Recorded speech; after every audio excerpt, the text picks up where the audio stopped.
Olá a todos! Mais uma vez estamos aqui na nossa Escola Bíblica Dominical, na classe Esther, da Igreja Batista Bíblica em Valparaíso. Nosso primeiro domingo do ano e nós só temos realmente a agradecer e louvar ao Senhor. Vamos orar. Senhor Deus, muito obrigado, Senhor, por nós estarmos aqui. Muito obrigado, Senhor, por termos acesso à sua palavra, Senhor. Obrigado, Senhor, por esse ano que se inicia e que nós possamos, Senhor, cada dia aprender mais da sua palavra, conhecer mais a Ti, Senhor, e que tudo isso, Senhor, todo esse conhecimento, Senhor, venha a abençoar nossa vida, para que nós possamos viver uma vida de plena satisfação em Ti, Senhor Deus, sabendo que o Senhor é o Deus soberano, Senhor, o Senhor é o Deus que tudo controla, Senhor, e que com certeza está em toda essa situação que estamos vivendo, Senhor. Muito obrigado, Senhor, por tudo que o Senhor preparou para nós, Senhor, por toda a sabedoria que o Senhor deu a pessoas que puderam trabalhar com a tecnologia, para que nós pudéssemos agora, Senhor, estar aprendendo mesmo à distância da sua palavra, Pai. Nós queremos te louvar por tudo, Senhor Deus, e te agradecer. E vem agora, Senhor, através da sua palavra, falar conosco, Pai. É isso que eu te peço, em nome de Jesus, nosso Salvador. Amém.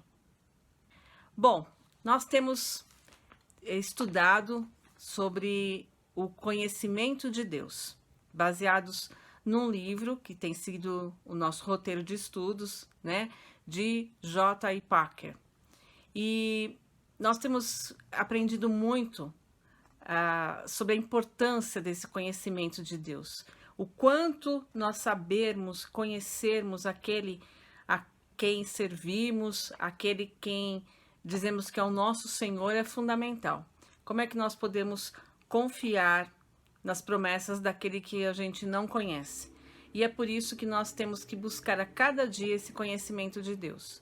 E hoje nós vamos falar de um assunto que particularmente para mim foi bastante interessante ver a abordagem de J.I. Packer, né? Que é sobre a idolatria. Então, quando nós pensamos, né, nessa questão da idolatria, nós já imaginamos, claro, imagens, esculturas, né? Aqueles rituais até de várias culturas, exaltando ali uma imagem, um Deus falso, né? E isso para nós é muito fácil da gente imaginar, né? Quando a gente fala idolatria, que nós não podemos ser idólatras, a gente pensa nessa coisa assim. Mas nós vamos ver hoje que essa questão da idolatria, ela é mais profunda. Não é só essa questão das imagens, das estatuetas, dessas coisas que a gente tão claramente considera que não são adequadas, né? E nós vamos ver que Deus, ele teve um olhar muito profundo sobre essa questão e deixou explícito no mandamento dele. Ele foi muito zeloso, né, dessa questão. E nós vamos ver isso em Êxodo, capítulo 20, versículo 4, em que ele traz o segundo mandamento, que diz assim: não farás para ti imagem de escultura, nem semelhança alguma do que há em cima nos céus, nem embaixo na terra, nem nas águas debaixo da terra. Não as adorarás, nem lhes darás culto, porque eu sou o Senhor teu Deus, Deus zeloso. Então, sobre o que esse mandamento, né, está falando realmente? Será que é uma coisa da adoração, da idolatria, como acontecia, né, nos tempos antigos, com aqueles deuses babilônicos, né? Ou até mesmo com a cultura depois greco-romana, que Paulo, em Romanos capítulo 1, versículo 23 e 25 diz: mudaram a glória do Deus incorruptível em semelhança da imagem de homem corruptível, bem como de aves, quadrúpedes e répteis. Eles mudaram a verdade de Deus em mentira, adorando e servindo a criatura em lugar do Criador. Se a gente for olhar, né, para os museus de história antiga, a gente vai ver muito dessas imagens representando os seres da natureza como deuses. Então, será que é sobre isso que esse segundo mandamento está falando, né? Ou será que Deus realmente tinha algo para além de simplesmente estas imagens que estão aí, né? Na verdade, o segundo mandamento, ele traz um princípio muito importante, que Charles Hodge, né, disse o seguinte: a idolatria consiste não apenas na adoração de falsos deuses, mas também na adoração do verdadeiro Deus por meio de imagens. Então, na verdade, não se trata só de adorar outros deuses, né? Adorar imagens de deuses falsos, mas também de ter qualquer tipo de adoração ao Deus verdadeiro, se utilizando de imagens. E aí é que a gente deve realmente parar e pensar. Porque muitas vezes, né, nós quando vamos falar com alguma pessoa que tem imagens na sua casa, tem Cristo, né, o crucifixo, tal, essas pessoas vão dizer pra gente: ah, mas eu me apoio nisso só para lembrar dele, né? Eu tô aqui adorando a Jesus, olhando essa imagem, olhando esse crucifixo, eu estou adorando a Jesus, eu estou adorando ao Deus verdadeiro. Então, qual que é o problema? Se essa imagem me remete ao Deus verdadeiro, qual seria o problema de eu estar com uma imagem ali? Será que a gente não está sendo demais, né? Porque se eu estou adorando Deus verdadeiro, eu já ouvi algumas pessoas me dizendo assim, é como se fosse uma fotografia, que eu olho e lembro daquela pessoa. Então, se eu estou olhando ali o Cristo, a imagem do Cristo, eu lembro de Jesus e oro, né? Mas, na verdade, o segundo mandamento, ele é muito claro. Aqui, Deus deixou categoricamente escrito: não farás para ti imagem de escultura, nem alguma semelhança. Não farás nenhuma imagem para usá-la como adoração, né? Ele não deixa brecha para que a gente, mas se for para lembrar, não farás imagem para adoração. Isso é muito claro nesse segundo mandamento. É uma afirmação categórica, né, em que Deus deixa explícito que nós não devemos adorar imagens nem figuras. Então, quando eu faço uma representação de Deus como um homem, né, ou mesmo de Jesus, Jesus tem sido representado ao longo da história sempre com um modelo de homem perfeito para a época, né? Então, aquela pele branca, aquele olho azul, os cabelos compridos. Aí depois, numa outra época, vem outras questões. Então, hoje, por exemplo, já se fala de representar Jesus como um negro. Enfim, vão colocando questões da cultura da época para representar o Cristo.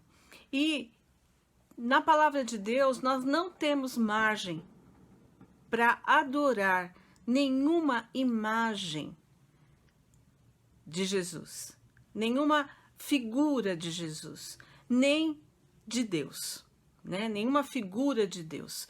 É muito comum nós que somos mais antigos, né?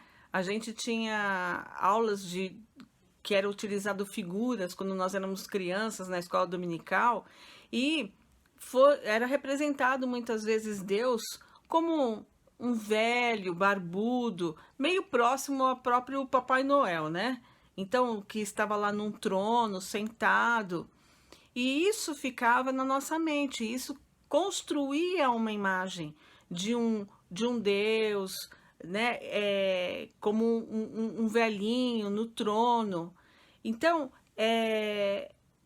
a palavra de Deus, esse segundo mandamento, vem para deixar explícito isso, de que nós não podemos fazer uma imagem, criar um modelo de quem é Deus, porque Deus não é homem, Deus não é limitado a essa estrutura que nós temos, né? Deus se fez homem em Jesus, mas nem isso ele deixou aqui, olha, façam imagens de Jesus Cristo, agora vocês têm aí um modelo, né?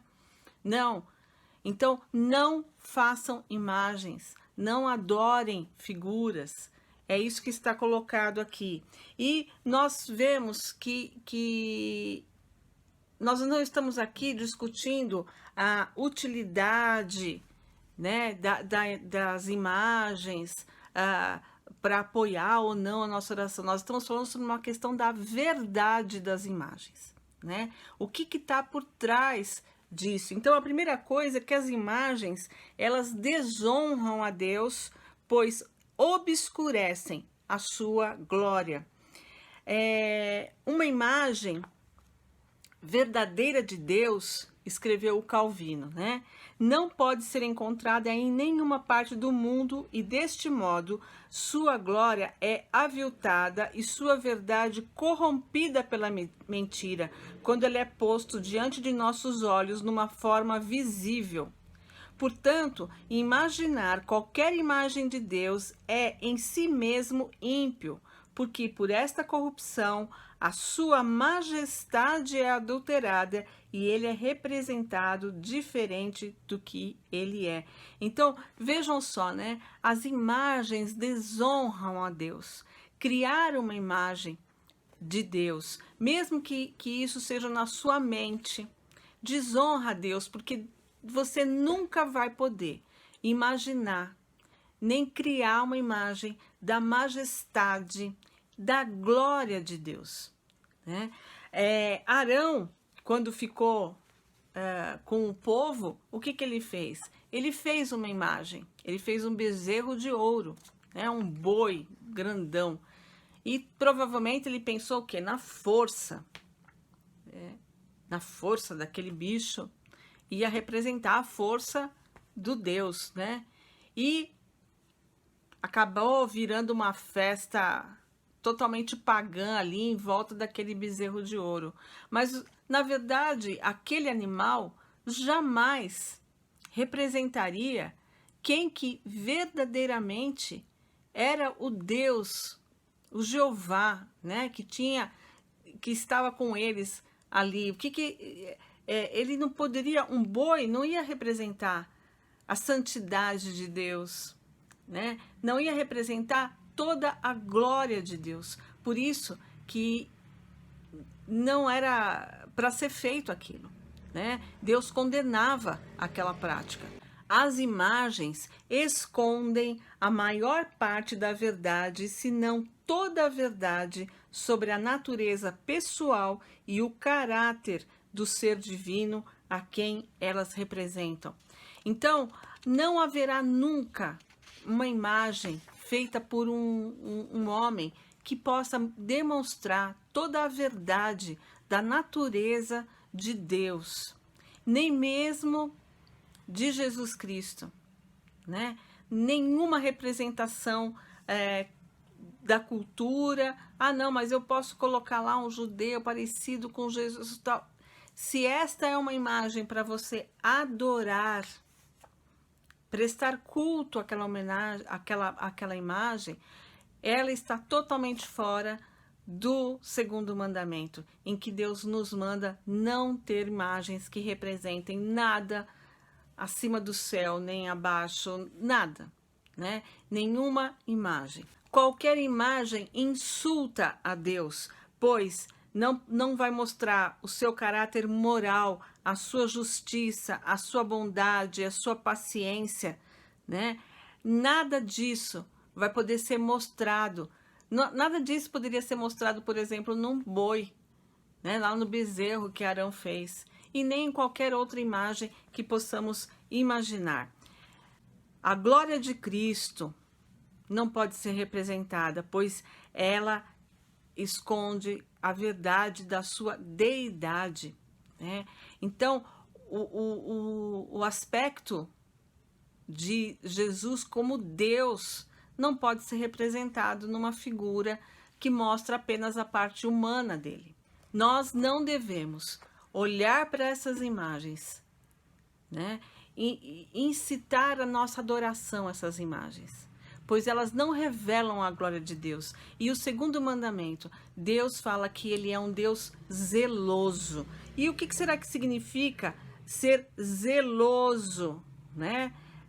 Isaías 40, 18, depois que ele declara a imensurável grandeza de Deus, a Escritura pergunta: com quem comparareis a Deus? Ou que coisa semelhante confrontareis com ele? Né? E ele deixa essa pergunta: o que a gente pode comparar a Deus? Eu vou fazer uma imagem aqui de uma árvore e tal, porque ela mostra que Deus é quem vem, é quem... Não, nada da natureza que Deus criou, nada de qualquer coisa que Deus criou revela o Criador em toda a sua plenitude. Por isso que não pode ser adorado, né? Tem religiões que falam que vem Deus em todas as coisas. Claro, a manifestação do poder de Deus está em toda a sua obra, mas essa obra não é Deus, né? É a manifestação do poder de Deus, mas eu não posso adorar a chuva, adorar a árvore, adorar o rio, porque eles são Deus. Não, a natureza de Deus é muito maior que toda a sua obra e, portanto, ele é zeloso, ele zela pela sua glória, para que a sua glória, né, a sua santidade sejam preservadas. E aí é por isso que tem esse segundo mandamento. Então, o seu propósito é sempre nos lembrar de que é tão absurdo quanto o ímpio pensar que uma imagem forjada de determinada criatura poderia ter alguma semelhança aceitável com o Criador. Né? Nenhuma imagem jamais terá possibilidade de representar essa glória maravilhosa de Deus. A segunda verdade que traz é que as imagens nos enganam. Elas projetam falsas ideias sobre Deus. A maneira como elas representam a Deus perverte nossos pensamentos sobre ele e inculta em nossa mente erros de todos os tipos sobre o seu caráter e a sua vontade. Então, essas imagens, elas enganam a nossa mente, né? Por exemplo, o caso do crucifixo. Qual é o problema do crucifixo? Não está lá Jesus na cruz, morrendo. Ela é uma imagem que exalta um momento da vida de Jesus, que foi realmente o momento em que ele morreu. Mas o nosso Jesus, ele é maior do que sua morte, porque ele ressuscitou, ele venceu a morte. Então, quando eu fixo o meu pensamento no Cristo morto na cruz, eu deixo de olhar para esse Cristo ressurreto, para essa obra redentora de Deus como um todo, né? E eu passo a focar a minha mente naquilo. A mesma coisa é quando a gente escuta pessoas dizendo assim: eu gosto de imaginar Deus como o meu paizinho, né? Você está vendo um aspecto de Deus. Agora, quando você imagina Deus, você imagina ele também como o justo juiz, né? Aquele que que é justo, ou ele é só seu paizinho que te coloca no colo. Então, essas imagens que nós vamos criando, elas são limitadoras da verdadeira natureza de Deus. E por isso é que Packer coloca aqui que elas nos enganam e elas projetam falsas ideias sobre Deus.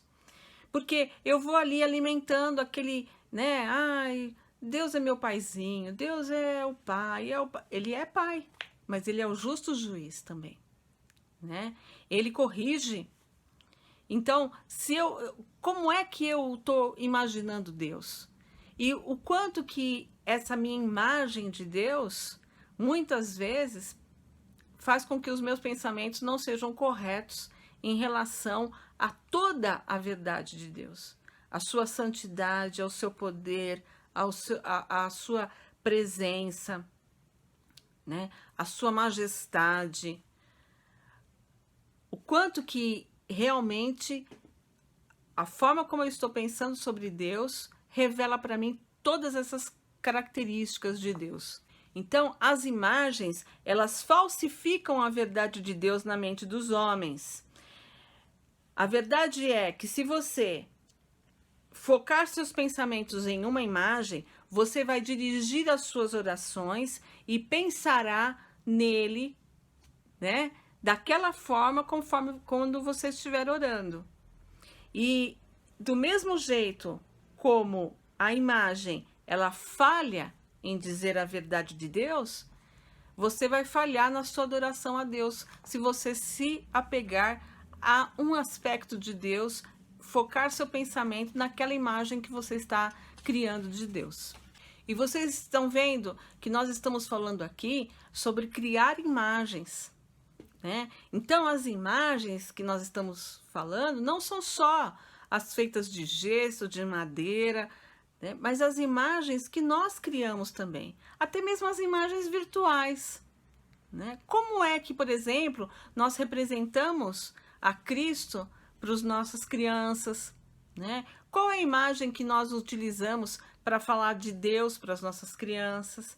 Então, essa questão ela é muito importante, porque cria um pensamento sobre a natureza de Deus, sobre Jesus, na mente das crianças e na nossa mente, e que nós vamos seguindo com ela. E é importante até mesmo você parar e pensar, né? Porque você também foi forjado ao longo do tempo.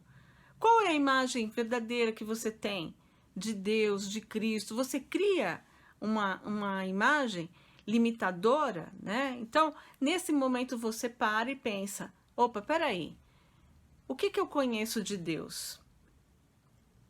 Será que eu posso colocar ele como um homenzinho velhinho num trono? É isso que meu Deus é? Ué, mas ele está de eternidade a eternidade, então ele é velhinho, tem barba branca, né? Como será que eu posso pensar Deus, né? E é possível se criar uma imagem? E se eu crio uma imagem, eu adoro essa imagem, eu adoro aquela imagem que eu estou fazendo de Deus, né? Então, essa é uma questão muito séria porque envolve a nossa mente. E nós devemos parar e pensar sobre isso, né? Então, a palavra de Deus aqui em 1 Coríntios, capítulo 1, versículo 21, diz: o mundo não o conheceu por sua própria sabedoria.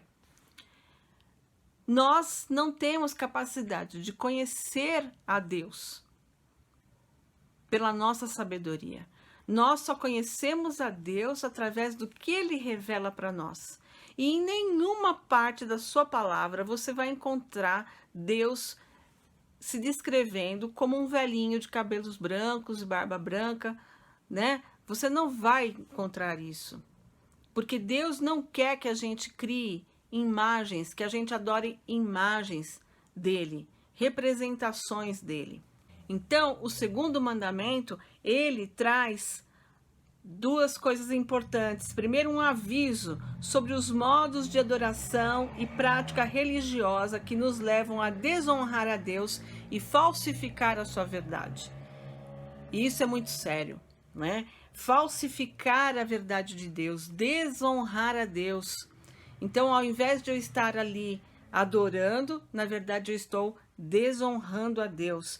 E a outra coisa é que ele traz para nós um chamado para que a gente reconheça que Deus, o Criador, é transcendente, misterioso e inescrutável, além do alcance de qualquer imaginação ou conjectura filosófica que sejamos capazes de criar. É um chamado para nos humilhar, a ouvir e a aprender dele, e a deixá-lo nos ensinar como ele é e como devemos pensar a seu respeito. Isaías capítulo 55, versículos 6 a 9, diz: porque os meus pensamentos não são os vossos pensamentos, nem os vossos caminhos os meus caminhos, diz o Senhor. Porque assim como os céus são mais altos do que a terra, assim são os meus caminhos mais altos do que os vossos caminhos, e os meus pensamentos mais altos do que os vossos pensamentos. E Paulo também fala para nós em Romanos 11, 33 a 34. Ó profundidade de riqueza, tanto de sabedoria como do conhecimento de Deus! Quão insondáveis são os seus juízos e quão inescrutáveis os seus caminhos! Quem, pois, conheceu a mente do Senhor? Então, nosso Deus, ele é misterioso, nosso Deus é inescrutável, ele está além do alcance da nossa imaginação. E quando ele se revela através da sua palavra a nós vamos descobrindo Deus. E a mesma coisa é sobre Jesus, porque se a gente cria uma imagem, a gente começa a achar que já conhece Jesus, porque a gente, já olha lá naqueles filmes e já vê o rosto de Jesus com o cabelo daquele jeito. Eu conheço Jesus. Temos tanto a conhecer de Jesus, né? Temos tanto a aprender dele. Então, a mente de Deus é muito maior do que a gente pode imaginar. Deus não é como nós. A sua sabedoria, os seus objetivos, a sua escala de valores, o seu modo de agir diferem tão vastamente dos nossos que nós não temos capacidade de decifrar um caminho para chegar até eles por intuição ou inferi-los por analogia a partir de nossa própria noção de humanidade. Então, a mente humana, não tem a capacidade de conhecer e criar uma representação do verdadeiro Deus. Jamais nós poderíamos fazer isso. Só ele é que se revela a nós, e ele se revela a nós através da sua palavra. As escrituras sagradas que nos informam quem é Deus, como Deus é, como Deus age, e não uma representação disso. A única fonte aceitável para a gente conhecer a Deus é a sua palavra, ele se revelando a nós através da sua palavra. Não tem nenhum quadro que vai poder mostrar Deus para nós, Não tem nenhuma forma de representação que vai mostrar Deus, uma imagem que a gente crie. Nada disso vai revelar Deus. Deus só será realmente revelado a nós através da sua palavra, da Bíblia Sagrada. E Deus, nesse segundo mandamento, ele diz que ele é zeloso. E ele vai punir todos aqueles que o odeiam. No sentido do quê? De que não obedecem aos seus mandamentos. Moisés também fez essa oposição para o povo. De, ao invés de adorar ídolos, obedecer aos mandamentos, obedecer à palavra. Então, é a palavra revelada de Deus que tem o maior peso, não é uma adoração a um objeto, Mas Moisés colocou para o povo a importância sempre de honrar a Deus através do quê? Da obediência aos seus mandamentos. Não é uma festa, uma dança em volta de uma fogueira com uma estatueta que honra a Deus. O que honra a Deus é obedecer a sua palavra, é obedecer a palavra revelada de Deus, aquilo que ele deixou explícito para nós. Moisés exortou o povo a continuar a viver como se estivessem ao pé da montanha, tendo a palavra de Deus retinindo em seus ouvidos para direcioná-los e sem nenhuma suposta imagem de Deus perante seus olhos para distraí-los. Deus revelou o que para Moisés? As tábuas da lei, né? Os mandamentos. Deus não falou para Moisés, olha, pega ali a argila, tal, vamos fazer aqui uma estatueta, vai olhando aqui para mim, né? Não, na verdade, Moisés nem enxergava, porque ele só via a glória de Deus. Mas ele ouviu o quê? A palavra de Deus. Foi isso que Deus revelou. Então, é isso que Deus tem revelado a nós. Não uma representação de imagem dele, para que nós os adoremos, né? Nem mesmo o seu filho, que ele enviou e teve essa forma humana, ele enviou para se tornasse uma imagem de adoração. Mas ele mandou o seu filho, e o seu filho falou da sua palavra, daquilo que ele queria, da forma como ele queria que nós o obedecêssemos. E é isso que nós devemos honrar. Mais do que, ao invés, né? Não mais. Ao invés de honrar um crucifixo com um Cristo morto, nós devemos honrar tudo aquilo que Cristo falou e obedecer à palavra de Deus, né? Isso é a verdadeira honra, isso é a verdadeira adoração, a nossa obediência. Então a questão que fica para nós é: até que ponto estamos guardando o segundo mandamento? É claro que, por exemplo, nas nossas igrejas nós não temos imagens, né? Nós acredito que não temos imagens em casa, mesmo se tivermos representações aí, temos que ver o que a gente está fazendo com isso, né? Uma figura lá de Cristo, enfim. Mas, basicamente, nós não temos isso. Mas será que, de fato, nós estamos guardando o segundo mandamento? Temos certeza de que o Deus que buscamos adorar é o Deus da Bíblia, o Jeová Trino? Adoramos aquele que é o verdadeiro Deus e o fazemos em verdade? Ou as nossas ideias sobre Deus são tais que, na realidade, não acreditamos no Deus cristão, mas em algum outro? Como é possível a gente saber se realmente nós estamos acreditando no Deus verdadeiro, o Deus da Bíblia? E se você quer fazer esse teste, é simples, ele coloca aqui muito bem colocado, né? O Deus da Bíblia falou em seu Filho. A luz do conhecimento de sua glória nos é dada na face de Jesus Cristo. Será que eu costumo olhar para a pessoa e a obra de Jesus Cristo como meio para me mostrar a verdade final sobre a natureza e a graça de Deus? Eu consigo ver todos os propósitos de Deus centralizados nele? Né? João, capítulo 17, versículo 3, diz o seguinte: a vida eterna é essa, que te conheçam a ti, o único Deus verdadeiro, e a Jesus Cristo, a quem enviaste. É conhecendo Jesus que nós conhecemos Deus, né? É a obra revelada de Jesus aqui na terra.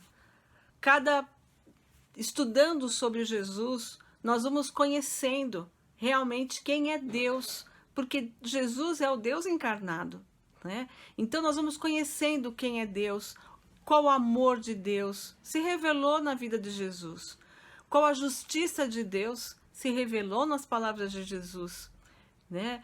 Nós vamos tendo a imagem real, não uma imagem de desenho aí, né?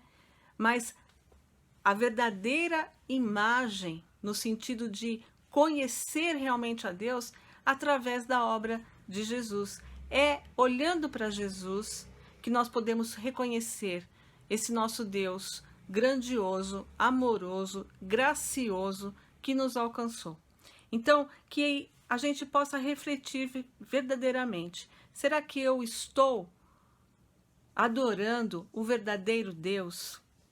Que imagens mentais eu já criei, né? E que eu devo trabalhar com elas para que elas não sejam limitadoras da minha visão ampla e real do Deus verdadeiro.